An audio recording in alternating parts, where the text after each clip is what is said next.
I need a headphone, or can you understand me? No, perfect. Oh, hello, Oh, Morizt Haidle. Haidle. Good. perfect. Uh, Welcome to the wine chat. We decide to do again another wine chat with producer from Germany. This time from the region which is probably very less known in Ireland.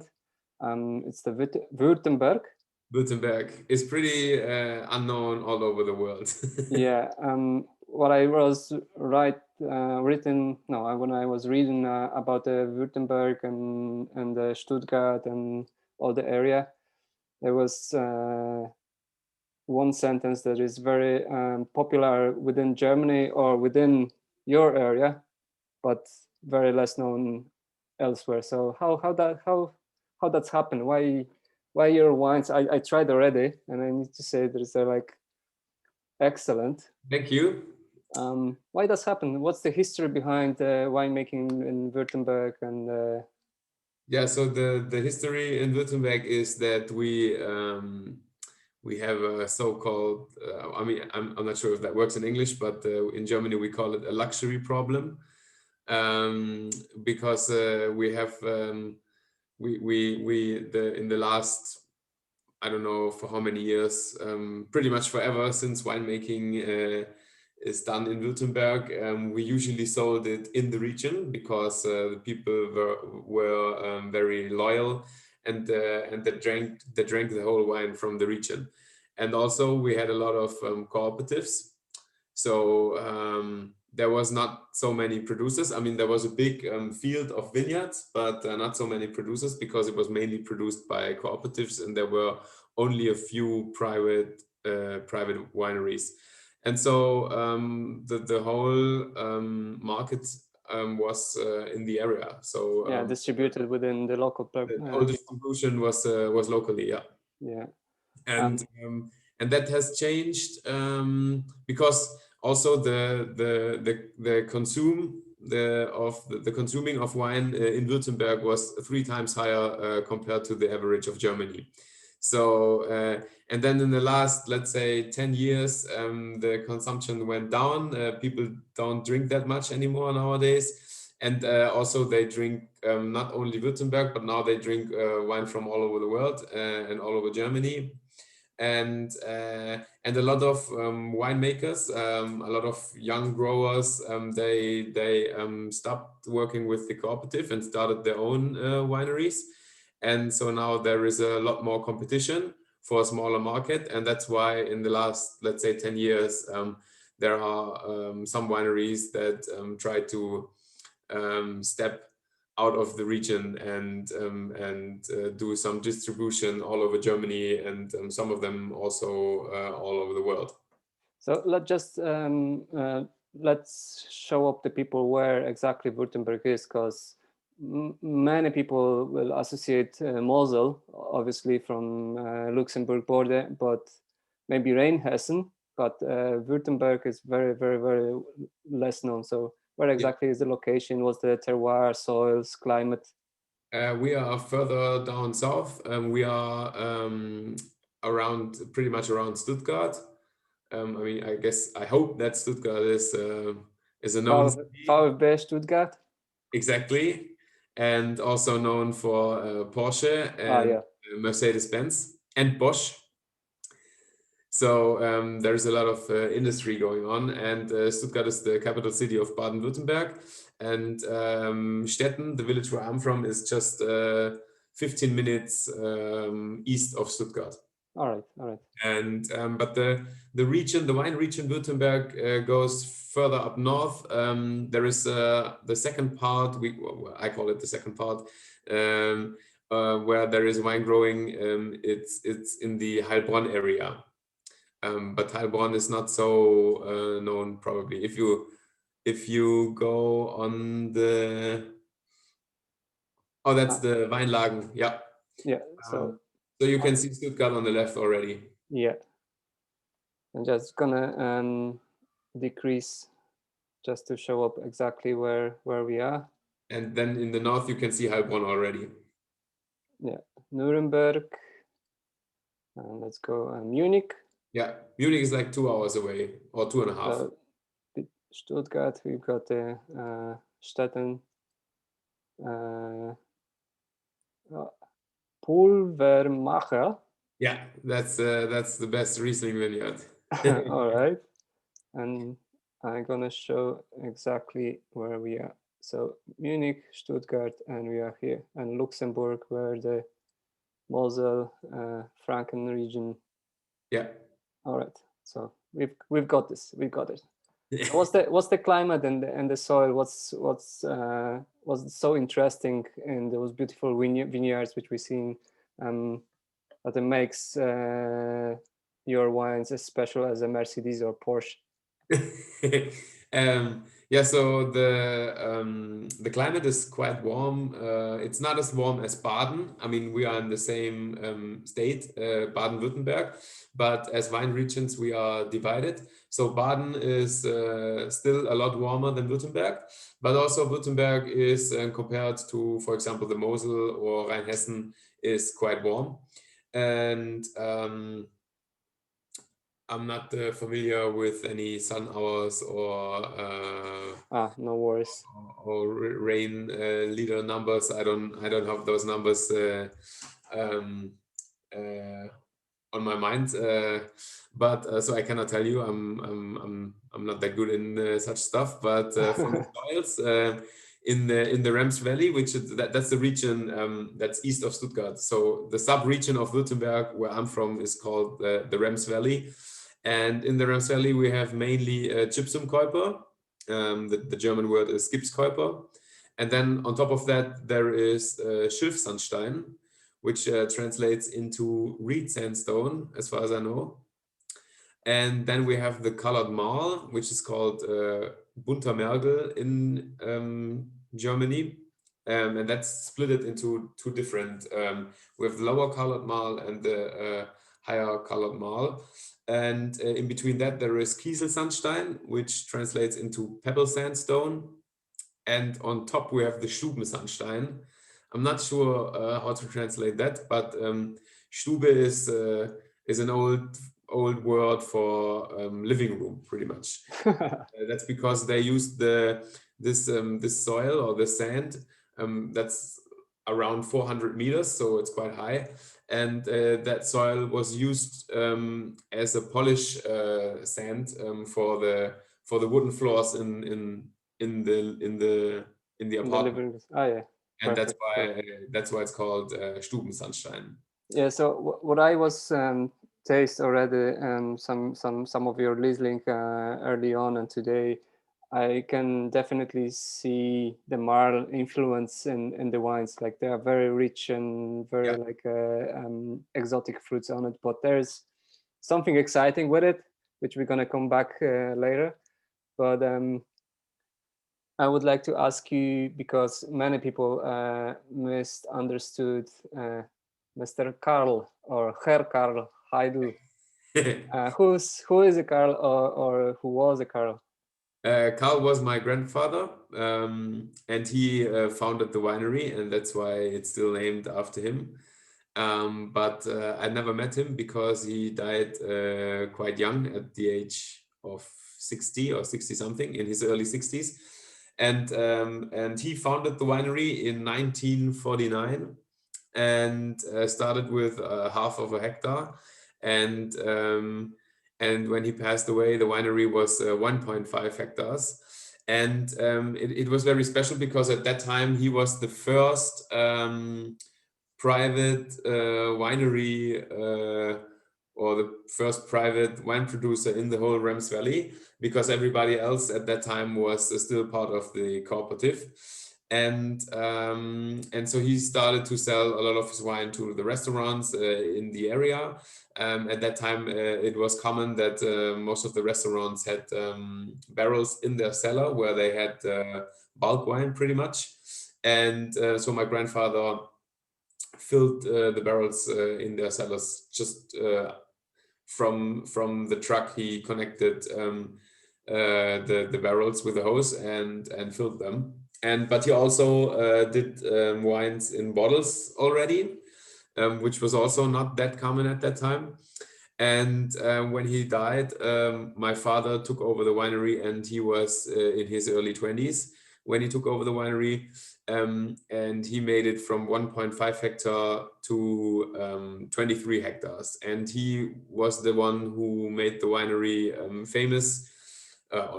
Well, not famous, but well known, and also scored really high quality, and scored a lot of awards. He won a lot of awards, and yeah, so he was quite successful, and also made it into the VDP in the late 70s, early 80s. I'm not quite sure. And yeah, and then in 2014, I took over from my parents. Pioneers of the Stetten, of the Ramstel. Yeah, maybe my grandfather, yes. Yeah. Well, the funny when you mentioned he started bottling wines into the bottles. When I read the history of VDP, there was the mention about most of people selling to the restaurants, as you says, in the bulk, but there were Yeah. a few producers who tried to sell as a bottle wines, and they established VDP, which is you have to help me this with the pronunciation of the shortcut. What do you mean of What? the VDP? VDP. The Verband Deutsche Prädikatsweingüter. That's it. which is translated as the organization of natural wine producers. Natural wine producers, which we can mix up a little bit with the today's meaning of natural or organic producers. In the past, at it was time, natural wine was a wine or juice that was not chaptalized. And chaptalizing, if you don't know, guys, it's just adding the enrichment sugar to the wines to increase quality of the wine. Well done. Yeah, the interesting. As I read the history and also what's going on in the Württemberg is famous from the red grape variety, which I never heard before. Well, I heard, but I never tried before, and it's a Trollinger. Yeah, exactly. And it's like most planted, I think, in a region. Yeah. Can you say a few words about it? So Trollinger is also known for as Vernaccia in South Tyrol, Italy. They also have it, but there it's called Vernaccia. And some people say that the name Trollinger is also coming from Tyrol, because that's where it's coming from. And it's more like a table grape. So it's actually more for eating and not really for winemaking. And it has really big berries, and also really big clusters. So it's a really you can have a really high yield from a Trollinger vineyard. Usually it's I would say maybe 1/3 at least higher yield compared to Riesling, maybe even double. And yeah.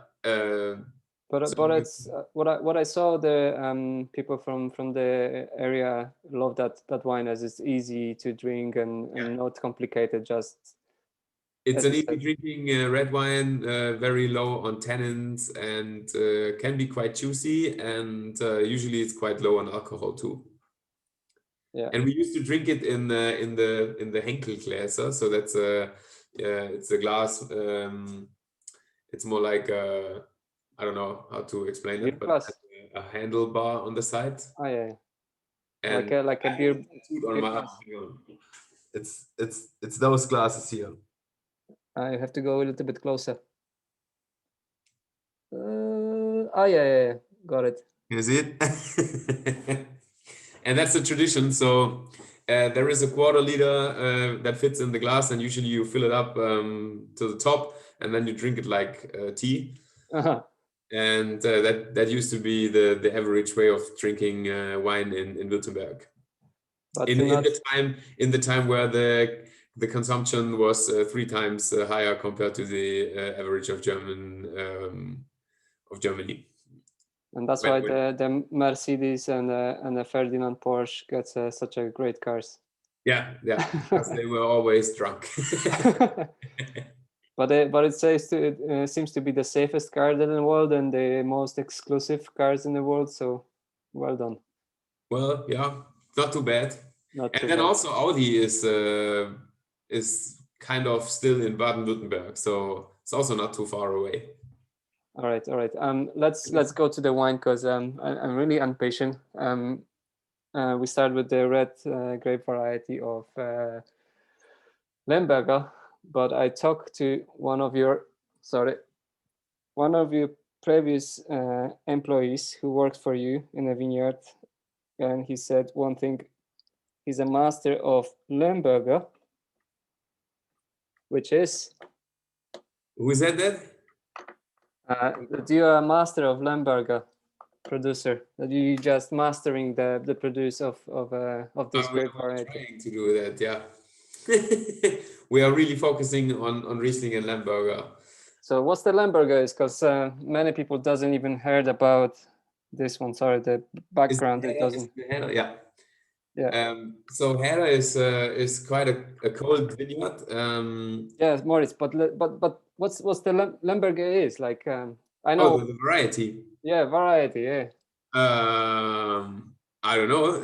I don't know. I mean, it's a red wine variety actually coming from Hungary, and there it's called Keck Frankosch.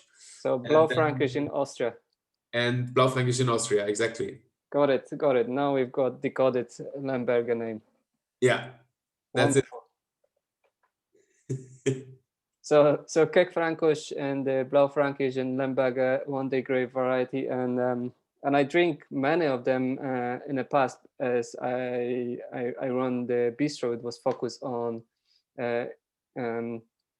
Middle Europe. Yeah. Middle Europe. So there was no Italian, no French, no New World wines, and I got loads of Hungarian, loads of Austrian wines, some Riesling, obviously. So the Keck Frankosch and Blaufränkisch was one of the red favorites. Yeah. And here we go, your wine, Lemberger, from the Haidle side. So what we've got in the glass. So the Haidle is a vineyard that is basically looking into the northern direction, pretty much. So we have a Haidle Riesling that is facing towards east, but the part where the Lemberger is growing is more facing towards north. So so it's quite a cold vineyard, and this map is not 100% correct. Okay, what about here? This one is probably better. Does need to increase.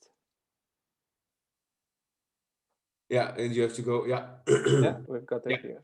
So you can see it's quite a big vineyard, but we also have the problem that in the Rams Valley they increased all the vineyard sites in the 70s.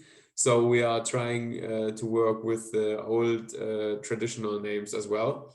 But the Haidle Lemberger, as I mentioned, is facing towards north. So that's the top part, like the big part that you can see in this map.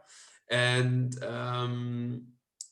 yeah, so because of the northern direction, it doesn't get too much sun. Yeah. And also my philosophy is to pick the Lemberger quite early. Usually, I would say in some years we are even 3 weeks ahead of the other colleagues when it comes to Lemberger picking.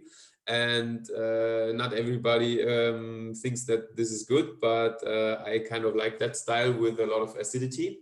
So Haidle usually is the Lemberger with the highest acidity in our portfolio, and from the nose and also from the tasting, you get flavors like a sour cherry flavor. Yeah, that was very, very easy to pick up straight away when I pull up the cork and was like, wow. Yeah, that's sour cherry. Yeah, And that's always with the header. That's always the main flavor or the main aroma that you get. yeah. But then in behind the sour cherry, I found the juniper berries, kind of spicy notes, Yeah. a little bit earthiness, obviously, and oh, you know, the white little flowers which have, comes in a cluster and then goes in the blackberries. But my English is not good enough. Elderflower, so elderberries. Okay. Yeah. Yeah, I can So see that. in Poland we do like elderberry juice, and there's like loads of tannins, lots of gripping sensation, but this aroma which comes over here, I found this pretty much after cherries straight away. Okay, cool. And So the what's the product acidity, name for that? elderberries in Oh, English. Like elderflower juice, you can get the elderflower juice or water, yeah, and it's very very flowery, very white flowers in aroma and in taste. But then when they came as a berries, they got like a big bunch of cluster of small berries hang yeah, up from the trees. yeah. Yeah, and they're very tart and the black aromas. Uh, Really nice white, I must say. This is around probably 13.5% of alcohol. Uh, 13. Yeah. 13, I think. Yeah. I have the wrong wine with me at the moment. I'm sorry. Oh, doesn't matter. Yeah, really nice, like tobacco smells as well. It comes from the wooden cask. Yeah, we have Because I saw on your website there are loads of like I think old traditional German yeah, Fondle. we use that mainly for Riesling and also a little bit for Trollinger. Sometimes we also use it for the Lemberger, but usually only if we don't have enough space for the French oak, because usually all the Lembergers are aging in French oak. And for the header, we use 2 and 3 times used barrels. So there is still a little bit of oak flavor in the wine, but not too much because it's all used already And that, twice or 3 times. yeah, 2018 was very hot vintage Yeah, in Europe, so it's I'd say it's a very good move to pick it up the grapes much earlier yeah, than the rest of the yeah. neighbors. But in 2020, for example, we thought we were way too early, but at the end it turned out to be just right. And in 2018 it was similar. So we were really early in picking Lembergers. That was crazy. I'm not sure. But I'm not sure which week we started with the Lembergers, but I remember that we in the last 3 years there was no year where we were in harvest longer than the October the 5th. Mm. So first week of October, everything was done in the last 3 years. That's crazy. Yeah, so like the climate is changing even here today. If you came down to Ireland, let's say yesterday or day before, it was very cold, very windy. Today we've got like in the sun 25 degrees, Yeah. which is just like abnormally for Ireland, but I can't complain. Finally some sun. Uh, but regarding to the winemaking methods, when I spoke with one of my favorite producers in Mosel, he said like he keep the leaves on the canopies, Yeah. and all the other neighbors just disposal grapes to the sun, and they pick up early. He leaves a little bit longer, cover leaves. So I presume in the warmer regions you have to do the same methods or Yeah. similar. Yeah. Yeah, there is a lot of methods that you or different techniques or of the whole philosophy changed because of climate change. You have to adjust the vineyard work a lot. Do you irrigate vineyards as well, or not, or is it permitted? or is No, not allowed? it's allowed, but we don't do it.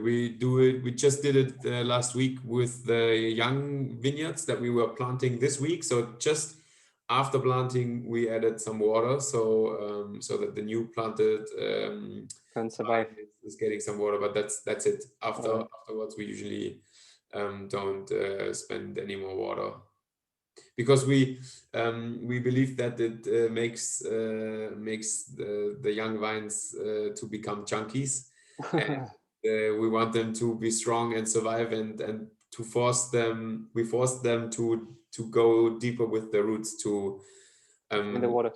to manage their problems by themselves. So like, let's say go back to your 20th, when you became a Winzer winemaker.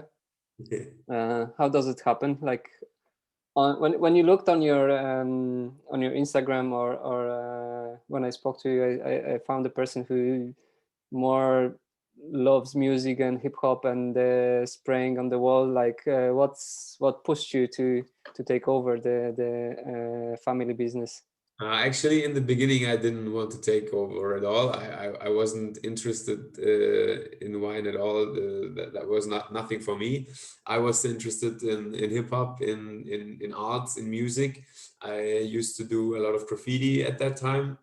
I still do that, but not that active anymore. And But nobody's seen like Banksy. yeah, no, and still only legal walls, of course. And yeah, so I wanted to become a car designer. Actually, I wanted to study transportation design, and I wanted to design cars. That was my dream. But at the same time, I have four sisters, and three older sisters and one younger sister. And my three older sisters, they all of them wanted to work something else, and my younger sister was too young, so it was I was the only chance for the winery to continue. So So you've been forced to do it. not forced. My father never forced me to. He said it's up to me, but there was still some kind of pressure, I would say. Because a lot of people from friends of the family and everybody expected that I will take over. And so after graduating high school, I asked my father to do a 1 year of different internships, just to get used to the different jobs. So I did some internships in the car design scene, and also did some internships in some wineries. And then after 1 year, I decided that winemaking is actually quite interesting, and I have realized that in other parts or in other areas, winemaking is not that old-fashioned maybe, and there is also a lot of young people, and also people in the wine scene do love hip hop. And I always thought that wine people are just interested in wine, and maybe in that tractor, and that's why in the beginning I was not interested. But then when I realized that there's also a lot of different people and a lot of interesting people in the wine scene, then it started to become interesting. This is funny how what you're saying, because like, I try to travel to any of my destination, my vacation destination, and try to visit vineyards and winemakers. And I remember my first visit, well, first and last, because the pandemic, in Mosel. Yeah. And I head into Kasten village, where I met Matthias Meyer. Mhm. And he was one of the younger Mosel producers, like really nice organization who take all the young producers together and build something strong together. And I was asking, why you're not gonna join to VDP? And he was like, this is old-fashioned organization, but you got the nice position, the really how to introduce this, maybe straight to the point. You are vice president of the VDP. So Yeah, but how that become a young hip hop man goes as a vice president of VDP, who got like 200, nearly 200 best winemakers in Germany. yeah. So there is so actually there is 6 vice presidents. So I'm just one of 6. Just one of 6. Yeah. And to be honest, I don't really know, but it was the idea of Steffen Christmann, who is the actual president of the VDP. And 2 of the 6 vice presidents, they didn't want to be re-elected again because they were old enough to Retired. to retire, and they were also not they already, their children already took over the wineries, but they just kept doing their position as the VDP vice presidents. They continued doing that while their children were already taking over the wineries, and then they decided to stop or to retire also with the vice president job. Position. My English is horrible today. No, fine. And so so they needed 2 new people in the for the election, and Steffen Christmann asked me because he wanted to have someone from the southern regions as well, and because there was for many years there was no one from Württemberg, and he also wanted to have some young people in the as vice presidents, and that's why he asked me and also Mike Haidle from the R, which is also a young winemaker, and she's I think the first woman also in the who is vice president for the VDP. Great. So I think he had the idea of mixing it up a little bit. Perfect. And like VDP, is that helps a lot to be recognized around the world as the Württemberg winery. Like, yeah, I presume if I didn't follow VDP website or other VDP producers, I would never find you out. So yeah. So the VDP does a great job in connecting wine people all over the world, and also does a great job in representing the German wine in Germany, but also all over the world. And so that helps a lot. And also we have a lot of wine fairs organized by the VDP. And so I'm quite happy to be part of it. And I think it definitely helps you to connect with other peoples and to get your winery a bit more known. But also that's an important part to become a member, is that you are already quite known and successful. And quality has to goes behind. Yeah, the quality is the most important part, but it's not just about the quality; it's also about the reputation. Yeah, so you can deny the sentence that VDP is old-fashioned organization. Yeah, I wouldn't agree with that, but I can Well, understand. I'd say Matthias was joking a little bit because Yeah, he's right a little bit. The VDP is maybe sometimes a little bit old-fashioned, but it also has a long tradition. I mean, it was founded in 1910. Yeah. So it's quite an old organization. And then maybe I don't want to say a bad thing about the Mosel, but maybe the VDP at the Mosel is a little bit more old-fashioned compared to. But I'm a big fan of the Mosel. I don't want to blame anyone. Well, the funny is the Matthias was terminated the same as you as a wine producer in the Fritz Haag or Oliver Haag side, and he's a VDP member. After our chat, I'm gonna open Fritz Haag Spätlese Trocken from 1994 to show my wife how Riesling can aged. Yeah. So I can't wait. But in the meantime, I would like to talk about this bottle. Oh, the Riesling. Yeah. Ritzling 2020, actually, the newest vintage. I was waiting for you while you're gonna bottle it and send me to you. I have that Got in my glass, but my girlfriend took the bottle. it. Good. And she's a nice drawer. I saw your picture. Yeah. Then we had a competition the other night, drawing without looking down the paper. It was quite fun. So this is your baby. Like you started with this wine as a young producer, with your own plot, when your father still was in full charge in the winery or in a vineyard as a boss. Yeah. Now you are own boss, but still this is your baby. Yeah, I started doing the Riesling in 2011, and my father gave me one vineyard, and so because I asked him during my time at university, I wanted to have a sort of a side project, so I wanted to do my first own wine.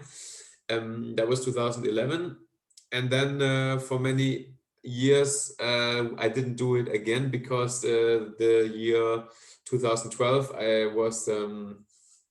was doing an internship in California, so I couldn't do my own wine at home.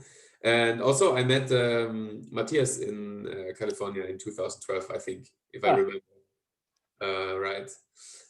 Yeah, and then 2013, I spent the harvest in Burgundy, so I also wasn't able to do my own wine. And then in 2014, I took over the winery, and I decided that all the wines are my babies now, and so I don't need my own project anymore.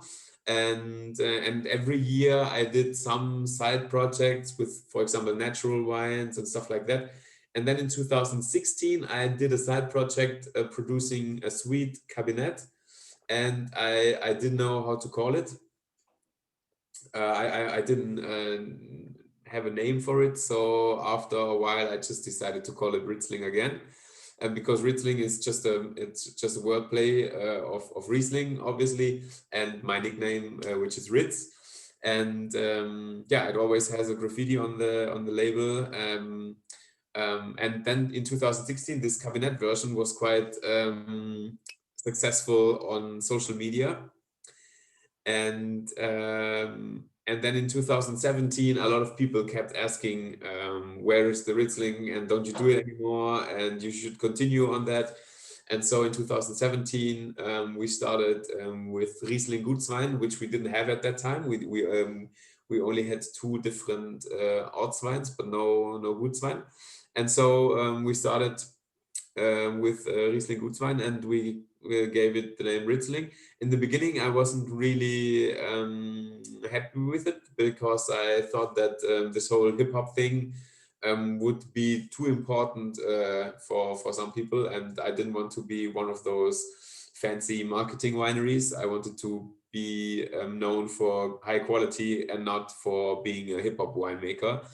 And so I was a little bit scared that the Riesling with the graffiti label would affect maybe the reputation of the winery in a bad way. And but then I decided on the other side, I'm still a hip hop person. So if there is one wine which has the label, that wouldn't be too bad probably. And I decided to give it a new label every year, so that maybe over the years when I get old, Collection. and more serious, and then maybe the label also will get a little bit more towards a design direction and not that graffiti kind of style. I would say this will be this gonna be like a collectionable bottle. So every year some different label, and people will just keep it in the cellar. And it's a pain because I only have, of two vintages, I only have one bottle left. Oh Jesus! Yeah, it's embarrassing, but yeah, it's the way it is. It's selling very quickly because when I saw post on Instagram with boxes painted with graffiti and being sold out very quickly. Yeah, I think that was pre-order only. So yeah. well, it was pre-order and it was gone within an hour. Oh, amazing, wunderbar. Yeah, das war gut. So what we've got if this Gutswein Riesling? So so it's Comes mainly from the village, from the main vineyards. The main part is vineyards in Stetten, but we also have some vineyards in Schneid and some neighbor villages, because my grandmother is actually used to be from Schneid, which is a neighborhood village, and but I would say that 75% roundabout are coming from Stetten vineyards. And so mainly it's the lower vineyard. So we have a big part of gypsum Kuiper here, which gives it a rich fruit yeah. in the nose. And so it's kind of fruity, but it used to be more fruity in the past, and especially 2018 it was a really fruity Riesling, and I prefer the mineralic style or the mineral style. So and I'm always not sure whether the wine should be more fruity. So it's a fascinating wine for people who don't drink too much wine, because also we are here by the price is in entry level. But in the same time, I also want to make the professional wine drinkers happy. So I'm trying to make it less fruity, and I mean, with the spontaneous fermentation, you don't have a lot of choices. You just put it in the barrel and wait until the fermentation starts. And I'm always trying to make it very dry. This year it has 4 grams of residual sugar, but in some years it was also lower. And I leave it. Some barrels I rack one time, but then leave it on the fine lees. But the main parts in 2020 I left on the full lees until bottling, and there is also 1/3 is in big old oak barrels. So just to give it a little bit more structure and complexity. Yeah, it is really, if you're looking on the tiers, it's very oily, very viscosity. You see that there was loads of job done in the winemaking. Yeah, But the fruity, like it's buzzing in the nose, but also salinity, the saltiness, it goes very obvious, very like, if you say the wine is dry, at very beginning when I opened the bottle early on, and I sniff it and I said like, wow, this is like a Verdecchio from Marche, from Italy, where okay. sea coast, very close, and the salinity and those aromas go straight away. But then the sip and the fuller body wine goes, wow, ghost wine and that style, it's just unusual. But it's easy to drink. I think, and the label and the wine quality will hook up lots of young people, Yeah, which maybe are just starting with the wine tasting. And I think this is like, as you said, there is a recession in a wine drinking. I see opposite, like in Ireland, in Poland, for example, many young peoples, especially the professional from the specialty coffee industries, try to get into the wine world and drink more wines, more different wines, especially from the old world. Try the cool wines areas yeah. and experimental. So this is very really well done, Riesling. Thank Sorry, you. and I really enjoyed every sip. And the finish is just amazing. It's very long and stayed long lasting finish. So Yeah, and it's still quite young because I mean we just bottled it a good month ago. I think yeah, I was was waiting since March, I think, for this wine. yeah, yeah. So if it definitely needs a little bit of time still to. Young for definitely, but the body of this wine, it shows potential for aging. How long you think you can last your ghost wine? Ooh, I'm not sure. Would you drink it within 30 years or 5 years and that's it? Oh, maybe 5 years. I Five was. years. I'm not sure. I mean, the other day I opened Schiffsandstein Riesling, which is just which in 2017 it's Ortswein, but in that year we still were producing it pretty much similar to the Gutswein. and I was surprised because it was still very fresh and still very good. So yeah, I don't know. I'd say this is the Riesling power with the acidity and Yeah, the the structure acidity too. definitely helps a lot. Yeah, that's why, for example, I've got this one. Very good. The king of the or the emperor of the all the wine varieties. Like even Jancis Robinson said the Riesling is the best grape variety and can last much longer than best white Burgundies. So, and I opened recently also the Riesling from 1978, Yeah, and the acidity was like, wow, wow. There was like still youthful acidity, but also all the aromas was tertiary, you know, the developed aromas, but like there was something amazing. So yeah, fingers crossed for your best Rieslings to go developed a same good way. And yeah. Thank you. Well, I was very surprised when I was doing my internship in Burgundy. That was the moment where I had the oldest wine in my life, and it was a Cointreau Charlemagne from 1924, and that was still so fresh. I couldn't believe it, and I always thought that Riesling will never age as well as a white Burgundian, as a white wine from Burgundy, because I had this experience when I did my internship that wine was just amazing. I'd say with the good quality and you know the current wine knowledge and all the equipment which we have and the measurements, Yeah, I'd say the only problem which I found with the old wines is the cork. right. If you can check the cellars year by year with the corks, how was the cork you know condition and replace them when they get old, you can keep the Riesling forever. Yeah. I agree. Yeah.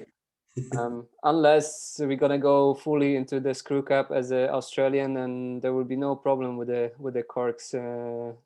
Yeah, but I mean, I agree with the screw cap, but I would miss the romantic. Yeah, the romantic is the key in this one, I think. Yeah, Especially I collect the nice corks.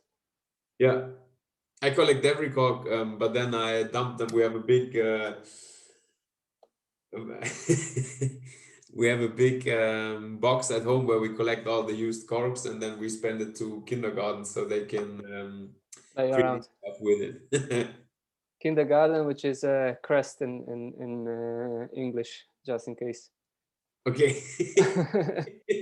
Well, I understand because I'm from western part of Poland, where was loads of German influences, and we still use loads of German words like Schlauch, for example, Okay. or kindergarten sometimes, Yeah.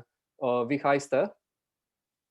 Um, if the man from my city doesn't know what's this, he will call, give me that wie heißt er? Wie heißt der? Yeah, pass me this wie heißt er, because I don't know the name of it.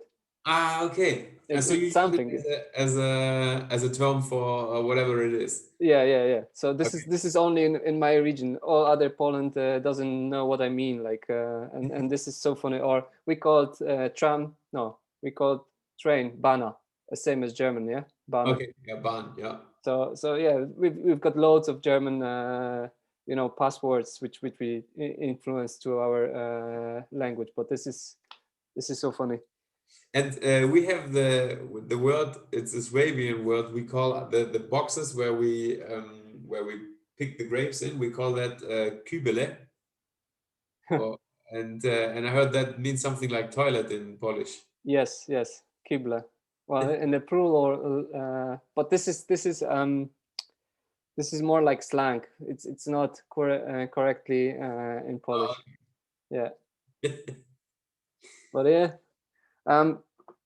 And I corked the Pulmerwacher 2019, Yeah. and this got it's labeled or it's distinguished with the GG, grosse Gewächs. Yeah. As we know, well, I know already, maybe not many people know also the VDP classification, but GG means the grosse Gewächs. It could be labeled only with the greatest site or greatest site, yeah? Yeah.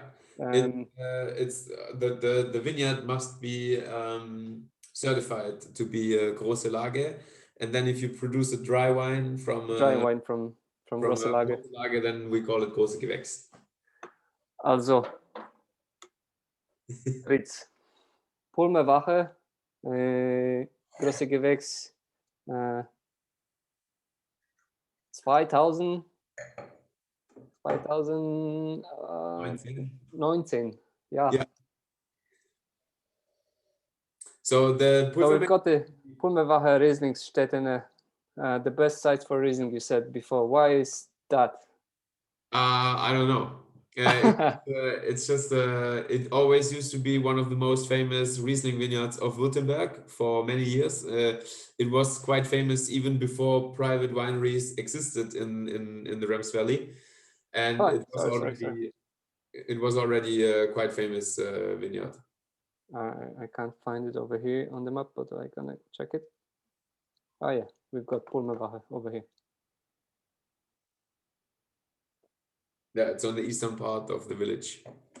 And usually the nose is a little bit, is not that intense. It's definitely more on the mineral side.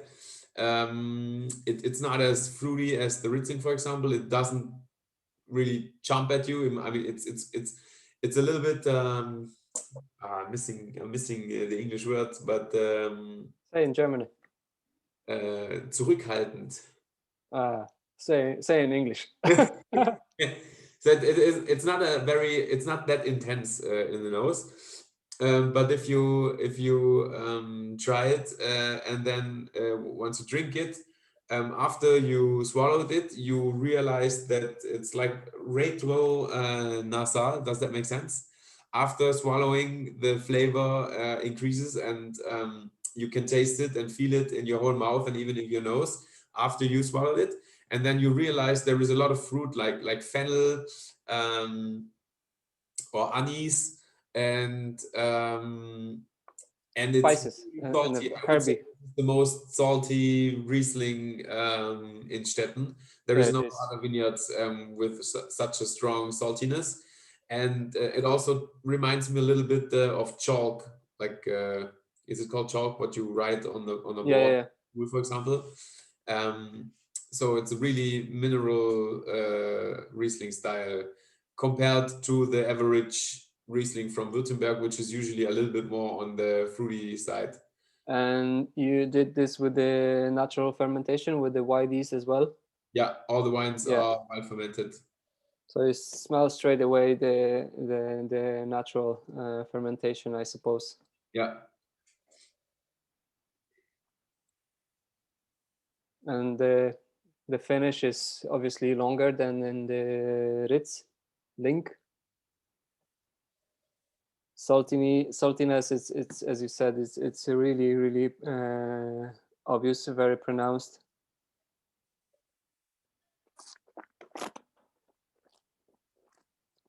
But again, it's still very youthful, very fresh, very young wine. Yeah. What about old vintages? Have you got any old vintages? We haven't released that yet. I'm trying to hold it back because I want to skip 1 year and want to be 1 year behind with the vintages for the release with the GGs. With the GGs, I'm trying to wait 1 year longer.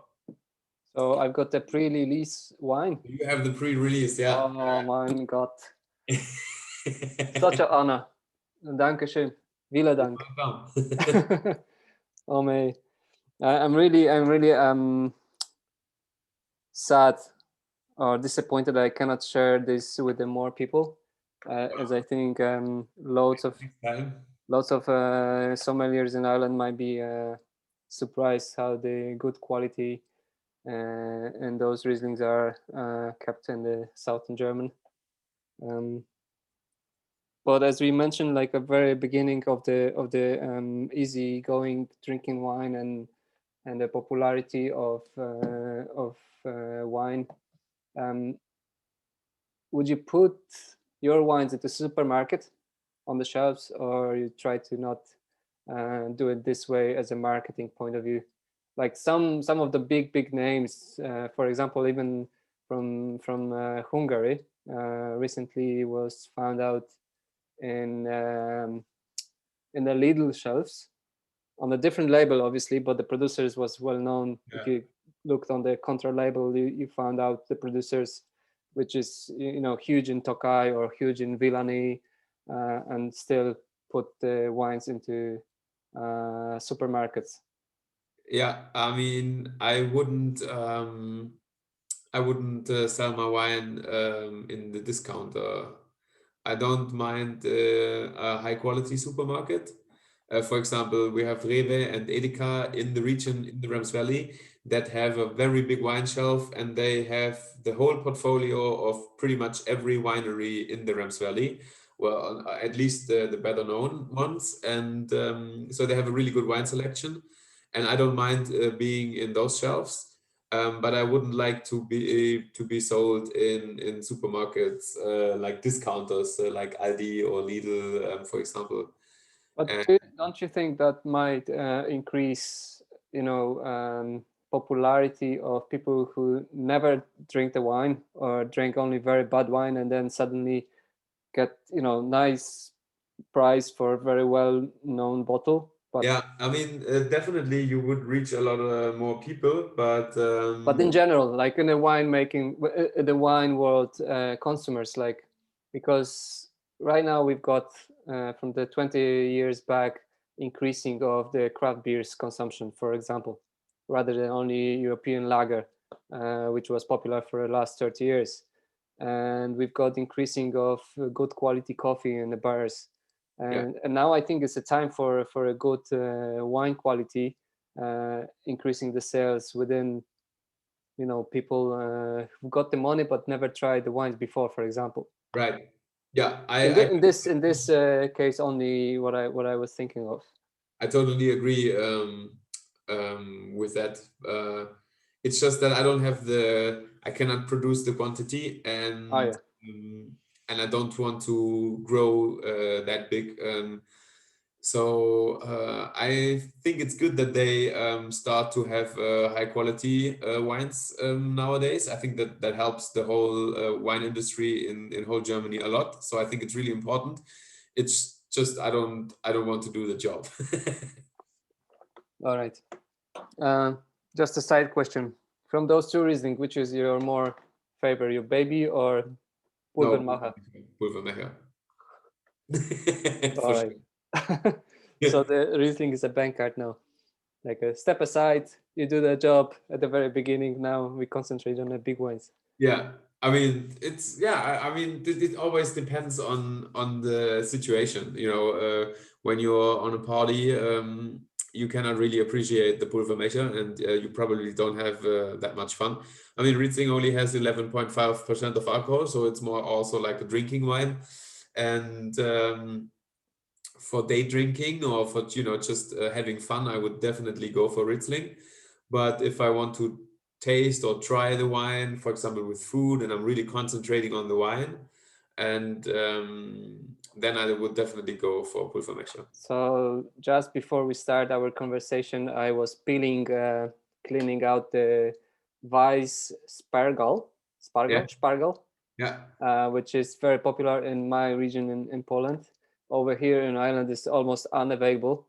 So It's yesterday I only was called to the one of the best shops in Dublin and reserved that I'm gonna collect 2 kilos of wild asparagus just because of this. So when we're gonna finish, to the kitchen, boil the asparagus, butter, little bit breadcrumbs, and pulvermacher. I think Pulvermecher. I'll pulvermacher. Yeah, I think exactly. that's gonna be amazing pairing. Yeah, we also have asparagus, and my girlfriend will do some miso soup, um, and I'm quite excited already. Miso soup with the asparagus, Yeah, with the fermented asparagus. no, not fermented, not fermented. Miso, like the paste miso and add asparagus into. Yeah, Ah, right. that's a new idea that we had today, but it's also more like because um, we today we didn't have. We tried to empty the fridge and use everything inside. Great, great, great. I did also the tart for rhubarb and the raspberries with the creme pâtissière Yeah, for a dessert, and I tried to figure out. I think your dry wines will be too dry, but I hope the 1994 Fritz Hack, that will be a perfect match, I yeah, guess. especially this Spätlese, Yeah, still trocken, but I think the time will give a little bit more body and the sweetness and the creamy notes. So definitely. can't wait. Yeah. Would you like to visit Dublin Definitely. when the everything gonna be left up? Yeah, I mean, I have already have a long bucket list with my girlfriend together, which cities we want to travel and visit after the crisis. All right. So you are very welcome. We're gonna host you over here. Thank you. And On the also, you sea have to coast. come to Germany, of course. You Oh also, man, I was hoping to go for a Riesling symposium yeah, and also to Mittels Mosel, but everything was postponed or cancelled or unavailable for us. But yeah, hopefully we'll be able. Maybe in the autumn. yeah. That's my dream. In autumn, get down to the plane and land to. I think the closest gonna be what Frankfurt, the airport. For us, From Dublin to Frankfurt. I think that was the easiest way. for the Mythos Mosel, or to come to Württemberg. To Württemberg, Stuttgart. Stuttgart is also an airport, but I'm not sure if it's connected to Dublin. Yeah, I think that's gonna be Frankfurt and then Bana Yeah, or Bahn, Ban. or yeah, it's only 2 hours with the car, and with the Bahn, it's I think a little bit over 1 hour. It's Oh quite yeah. quick. Well, especially then you can take a train and drink already. Yeah, right. Like it was. uh, so lastly, and I don't want to keep you long, and also I want to get my asparagus done. Um, what's your favorite hip hop artist? If we're talking about music and hip hop and Yeah. At the moment, I think it's well, it's hard to decide for one, but at the moment, I really like Anderson Park, Kendrick Lamar, but also I like a lot A$AP Ferg at the moment. It's a bit more what about Dexter. Dexter? Well, he's a good friend of mine. Yeah, that's why you recommend to listen it. Yeah, definitely. Dexter is a good friend of mine, and we have we do an event in a hip hop club in Stuttgart, usually twice a year. But now because of Corona, we couldn't do it. And he's also acting as a DJ, and he's doing the records and he's playing the music, and I present the wines on stage, and then we have like a wine tasting with 150 people in the hip hop club, and that's usually quite a lot of fun, and in the end That's everybody's klar. happy and dancing. That's klar. So side question, and I promise this is the last one. Would you show No me? problem. Would you show me tattoos once again? The what? Tattoos once again. The tattoos. So I have I'm not sure, I actually, hang on, I don't know how I did it, but I managed to I lost my own camera view. I think right top corner.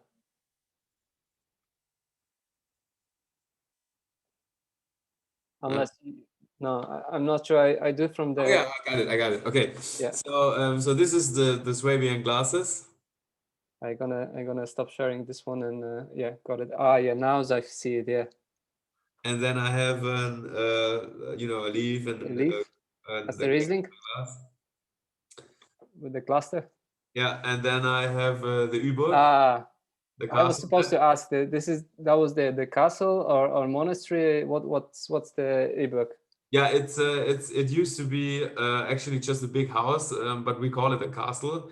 And this part is from our very old label from the bottles from the 70s and 60s. They used to have this logo on it. And then I also have that's a small, note key and a pencil that used to be for my two hobbies with music and arts. So I'm gonna show But you I one. saw you have a big one too. What kind of fish is that? This is a trout. Ah, yeah, okay, yeah. So the trout which lives in only clear water, because I'm really into ecology at the moment. Well, Yeah. from the last few years. So preserve of the natural areas, like this is Three Crowns from Poland, the massive of Three Crowns, Ah, okay. and the river which flows below, and that's the one of the best spot for trout fishing. Crazy.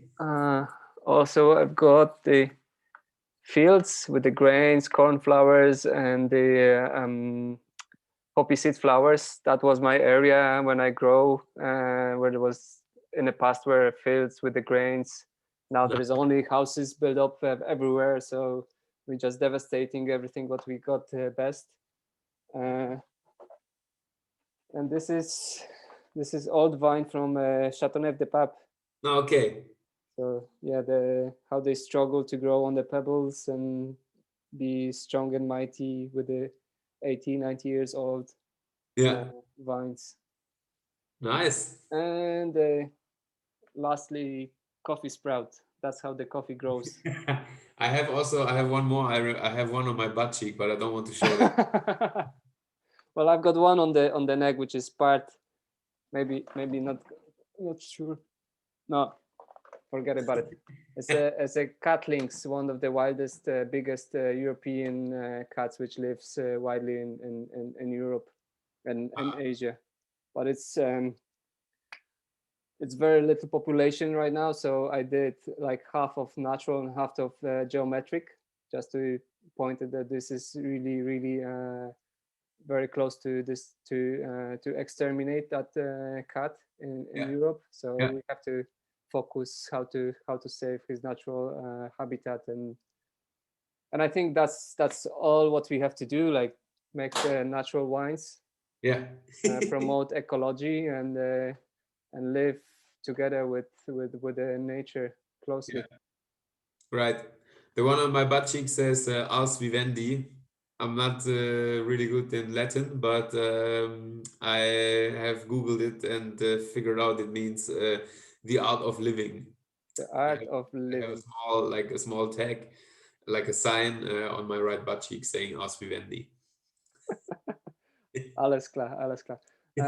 Ritz, Moritz, Yeah. thank you very much for your time. Thank you for your delicious wines.